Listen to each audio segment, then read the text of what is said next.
पुराने समय में रतनपुर गांव में सुधा नाम की एक महिला थी, लेकिन वह क्रोधी स्वभाव की थी। गुस्से में वह छोटा बड़ा कुछ भी नहीं देखती थी और जो मुंह में आता बोल देती। उसके परिवार वाले और गांव के लोग उससे परेशान थे।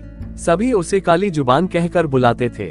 क्रोध शांत होने पर महिला को अपने किए पर बहुत पछतावा होता था। एक दिन वह नगर के प्रसिद्ध संत के पास गई। संत से सुधा ने कहा कि गुरुजी, मेरी क्रोध करने की आदत ने मुझे सभी से दूर कर दिया है। मैं खुद को सुधार नहीं पा रही हूँ। आप कोई ऐसा उपाय बताएं जिससे मेरा क्रोध शांत हो जाए। संत ने उसे एक शीशी देते हुए कहा कि इस दवा को पीने से तुम क्रोध को काबू कर सकोगी। जब तुम्हें क्रोध आए तो इसे मुंह से लगाकर पीना और तब तक पीती रहना जब तक कि क्रोध शांत न हो जाए। 1 हफ्ते में तुम ठीक हो जाओगी। सुधा ने ऐसा ही किया।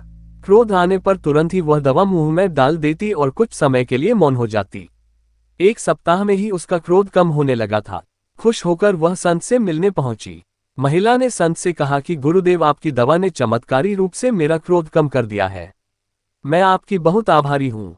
कृपया मुझे उस दवा का नाम बताएं। संत ने सुधा से कहा कि उस शीशी में कोई दवा नहीं थी, सामान्य पानी था। क्रोध के समय तुम्हारी बोली को बंद करना था, तुम्हें मौन रखना था, इसीलिए मैंने तुम्हें ये शीशी दी थी। शीशी मुंह पर लगी होने की वजह से तुम क्रोध के समय बोल नहीं पाए। इससे सामने वाले लोग तुम्हारे कटु वचनों से बच गए। तुम चुप रही तो सामने वालों ने भी पलटकर कोई जवाब नहीं दिया। जब हम किसी के क्रोध का जवाब मौन से देते हैं तो बात वहीं खत्म हो जाती है।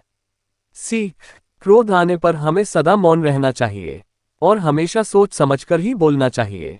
अगर आपको कहानी पसंद आए तो लाइक करें और ऐसी ही मजेदार कहानी देखने के लिए हमारे चैनल को सब्सक्राइब करना न भूलें।